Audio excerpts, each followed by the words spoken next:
اب آئیے تقریر کے لیے میں عزیزم عبید اللہ صلی اللہ علیہ وسلم کو دعوت مستقبل دینے جا رہا ہوں کہ وہ موصوف آئیں اور اپنی معافی ضمیر کو ادا کریں.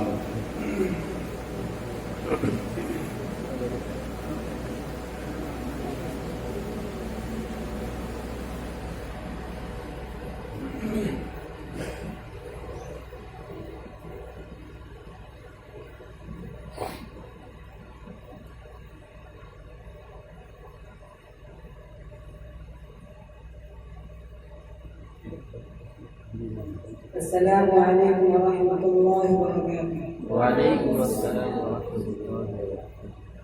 الحمد للہ رب العالمین والصلاة والسلام على سید المرسلین وعلى آلہ واصحابہ اجمعین. اما بعد فاعوذ باللہ من الشیطان الرجیم. بسم اللہ الرحمن الرحیم. أولئك الذين امتحن الله قلوبهم للتقوى لهم مغفرة وأجر عظيم. وقال النبي صلى الله عليه وسلم أصحابي كالنجوم في بأيديهم اقتديتم اهتديتم. الہی دے مجھے در سے تکلم میری آواز کو روشنی دے. الہی دے مجھے در سے تکلم میری آواز کو روشنی دے. مجھے افکار صالح پر عطا تو میری تحریر کو روشنی دے.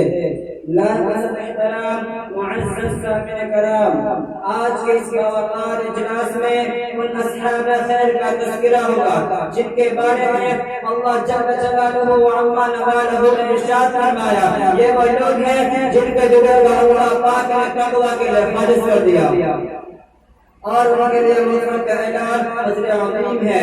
نیز سرور کائنات صلی اللہ علیہ وسلم نے ارشاد فرمایا میرے صحابہ ستارے کے مانند ہے جس کی بھی ابتدا کرو گے راستہ پاؤ گے. دوستو خالق و مالک کا دستور رہا ہے کہ انسانوں کی ہدایت رسول کو بھیجتا رہا. چنانچہ حضرت آدم علیہ السلام کو بھیجا، حضرت نوح علیہ السلام کو بھیجا، حضرت ابراہیم علیہ السلام کو بھیجا، حضرت نوح علیہ السلام کو بھیجا، حضرت موسیٰ علیہ السلام کو بھیجا، حضرت عیسیٰ علیہ السلام کو بھیجا. آخر میں شہنشاہ فتح تاجدار مدینہ سرور کائنات خاتم الانبیاء محمد رسول اللہ صلی اللہ علیہ وسلم کو بھیجا. اب نبیوں کا سلسلہ ختم، رسولوں کا سلسلہ ختم، قیامت تک کوئی نبی آنے والا نہیں. یہ دین آخری دین ہے، یہ شریعت آخری شریعت ہے، یہ مذہب آخری مذہب ہے. یہی وجہ ہے کہ اللہ پاک نے آپ صلی اللہ علیہ وسلم کو صحابہ کی وفا کی زحمت زمانہ پر فرمائے جتنے مذہب اسلام کو زندہ کرنے اور پھیلانے والے مذہب کی بازی لگا دی. چنانچہ تاریخ شاہد ہے کہ ان مسلط طالبان نے دین اسلام کے لیے زندگی قربان کر دی جس کی نظیر پیش کرنے کے لیے عالم میں انسانیت کا دعوت آفری ہے. یہ وہ صحابہ ہیں جنہوں نے حکم خداوندی اور پیغام محمد کو عام کرنے کے لیے گردنیں کٹا دی، عورتوں کو بیوہ اور بچوں کو یتیم کر دیا. محترم حضرات، صحابہ کرام کی جماعت و جماعت ہے جس کو رب کائنات نے جن سے نبوت سے منتخب فرمایا اور ہادی عالم صلی اللہ علیہ وسلم کو ان کا معلم بنایا اور کتاب ہدایت قرآن پاک عطا فرمائی. علام الغیوب نے خود ان کا امتحان لیا. صحابہ کے مقدس گروہ امتحان میں پورا اترا. خداوند قدوس نے انعام میں رضی اللہ عنہ کا مستحق بنایا. حقیقت یہ ہے کہ صحابہ کرام دین کے ستون ہیں. صحابہ کرام قوت خیر امت کے بلا واسطہ مخاطب ہے. صحابہ پاک ہیں ان کے قلوب تقوی طہارت لبریز ہے. قرآن پاک میں جب اللہ نے ان کی تعریف فرمایا، قرآن ان کی تعریف میں رب اللسان ہے. کہیں فرمایا اولئک هم المفلحون، کہیں فرمایا اولئک هم الراشدون، کہیں فرمایا اولئک هم الصادقون، کہیں فرمایا اولئک هم الفائزون. حدیث پاک میں رسول اللہ صلی اللہ علیہ وسلم نے ارشاد فرمایا، بخاری شریف کی روایت ہے اگر تم میں سے کوئی شخص حج مہار کے برابر سونا خرچ کرے تو صحابہ کرام کے ایک پاؤں کے برابر نہیں. اللہ اکبر، ملت اسلامیہ کے جہاد ہو. صحابہ واجب الاحترام ہے، ان کا کا تذکرہ اچھائی کے ساتھ کرنا لازم اور ضروری ہے. صحابہ پاک یہی وجہ ہے کہ صحابہ دین اسلام کی زندگی وقف کر دی. یہی وہ صحابہ ہے جنہوں نے دین اسلام کی زندگی وقف کر دی. یہ وہ صحابہ ہے جنہوں نے آفتاب اسلام سے بلا واسطہ نور حاصل کیا. یہ وہ صحابہ ہے جنہوں نے ہمیشہ دنیا پر آخرت کو ترجیح دی. یہ وہ صحابہ ہے جنہیں قوم خدا کا سرمایہ حاصل تھا.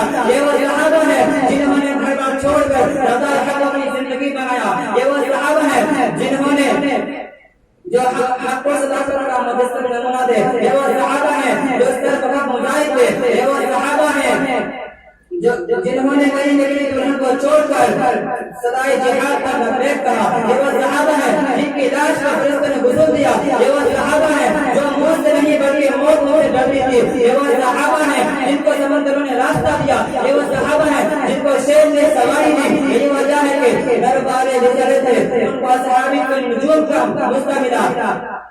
قرآن نے ان کی تعریف کی, اللہ نے ان کی تعریف کی, رسول نے ان کی تعریف کی. مگر اے مسیح اسلام کی متوالو, آج سے 14,000 سال پہلے خاتم الانبیاء محمد رسول اللہ صلی اللہ علیہ وسلم نے اپنے زبان مبارک میں ارشاد فرمایا تھا کہ میری امت 73 فرقوں میں تقسیم ہوگی, مگر ہر فرقہ ناری اور جہنمی ہوگا.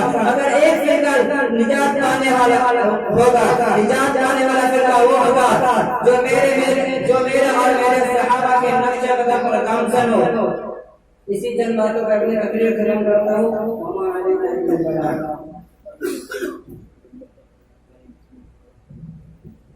ماشاء اللہ, یہ تھے عزیزم عبید اللہ صلی اللہ علیہ وسلم جو اچھے انداز میں امام زمین کو ادا کر رہے تھے. اب آئیے آخری مقرر عزیزم محمد دستگیر صلی اللہ علیہ وسلم کو دعوت سخن دینے جا رہا ہوں کہ موصوف آئیں اور امام زمین کو اچھی طرح ادا فرمائیں. ویسے نام تو اور بھی ہیں لیکن مختصر پروگرام کی وجہ سے ان کو موقوف کیا جاتا ہے. آئندہ پروگرام میں آپ کا نام دیا جائے گا.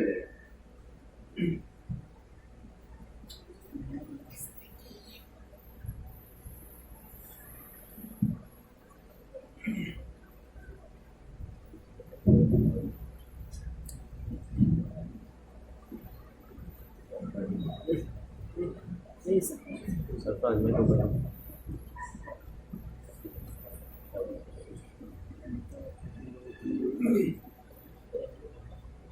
السلام علیکم ورحمۃ اللہ وبرکاتہ.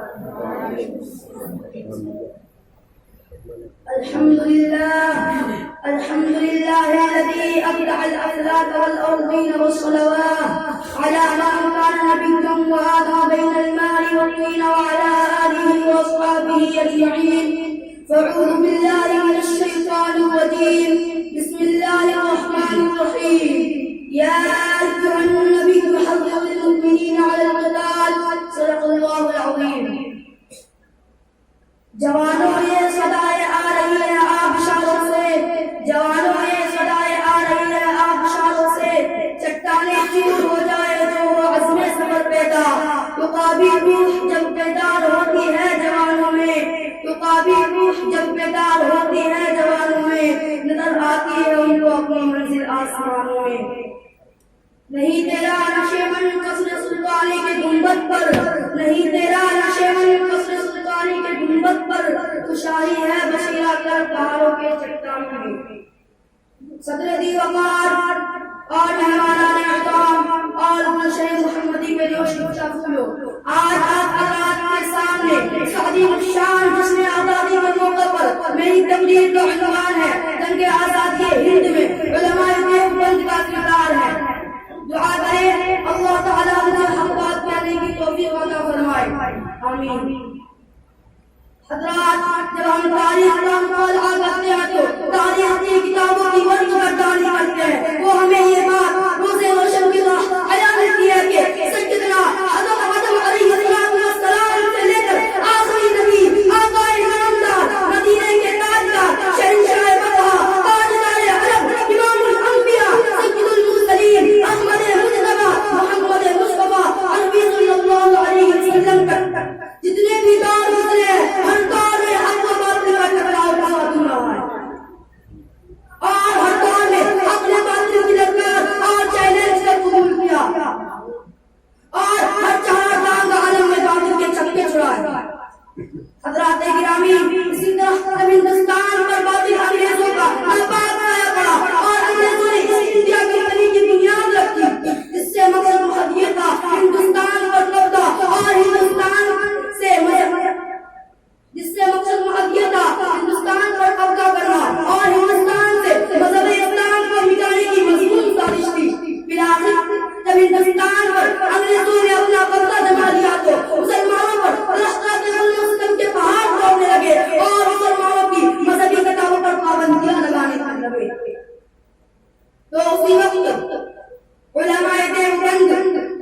انگریزوں کے راستے میں آئین کی دیوار بن کے حائل ہو گئے، انگریزوں کے راستے میں آئین کی دیوار بن کے حائل ہو گئے، اور اس نازک دور میں اس نے سب سے پہلے علم بغاوت بلند کیا تھا۔ شاہ عبد العزیز بن ولی اللہ مقدس دہلوی کی تھی۔ شاہ عبد العزیز کا فتویٰ کیا تھا؟ گویا ایک درد بے اما تھا جو دشمنوں کی نفی تمنا پر گیا اور دشمنوں کی نیندیں حرام ہو گئی۔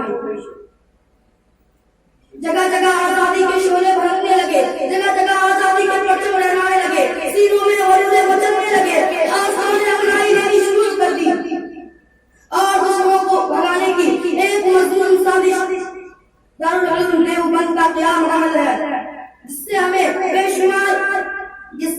شمار آزادی کے پروائے تیار ہوئے۔ انہی پروائے میں سے ایک وہ دعوت ہے جس سے ہم آج مولانا قاسم نانوتوی رحمۃ اللہ علیہ کے نام سے یاد کرتے ہیں۔ اس مرد مجاہد نے 1866 میں دارالعلوم دیوبند کی بنیاد رکھی۔ اس سوچ اور سوچ کو لے کر کے اس کے اندر ایسی افراد پیدا کیے جائیں جو اسلام اور مسلمانوں کا درد اپنے دل میں لیے ہوئے ہوں۔ میں انہیں چند باتوں میں اپنی تقریر ختم کرتا ہوں۔